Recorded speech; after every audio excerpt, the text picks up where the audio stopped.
learn about another voice and culture of Taiwan with We Love Hakka. 现在就让我们一起加入客家风情，大家来讲客家吧。Hey, what's up? It's time for Hakka training on ICRT as we take the train to Zhudong and transfer over to Emeixiang. I heard that there's an old street here that has some history that has to do with tea, so I'm going to find out more with Leo in a bit. 今天呢，带大家到Emeixiang来哦，在新竹县的Emeixiang有个老街啊，听说啊，它跟茶有关系。待会儿 Leo 一定会好好来跟我一起来介绍。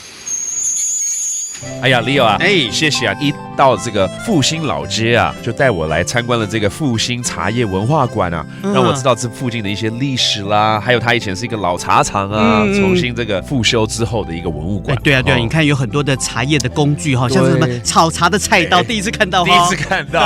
可是啊，这样子还是不过瘾了。茶你总是要闻到，要喝到茶香，对不对？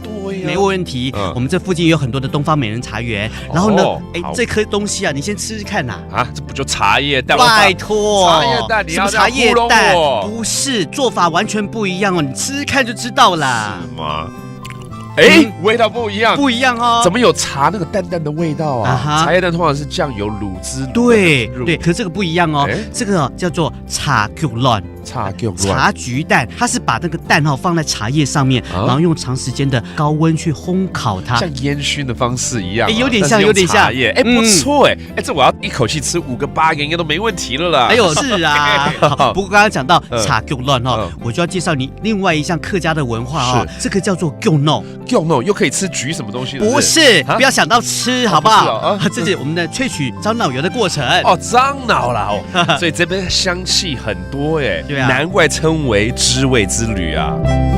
Anyone who has a taste for tea should make sure to visit Fuxing Old Road in Hsinchu's Emei Township. Visitors can see a heritage home from the Zhen family, which survived the great 1935 Guandao mountain quake and still retains many of its tea-making tools from the Japanese colonial era. The factory was recently restored in 2006 to become the Fuxing Tea Industry Cultural Center. This historic locale also sells tea-baked eggs, which are different from the widely available tea eggs. 又吃又喝又买，总是要教这些客语啦。当然啦，像说我刚刚吃的蛋叫做卵 ，that's an egg， 然后是用茶来这个烟熏出来的茶蜜 ，that's tea。And finally, the camphor oil， 樟脑油啊，樟脑或是讲脑油，脑油就可以了，是不是？Now we know, and that is today's Hakka training。什么泰嘎？俺只谁张来了？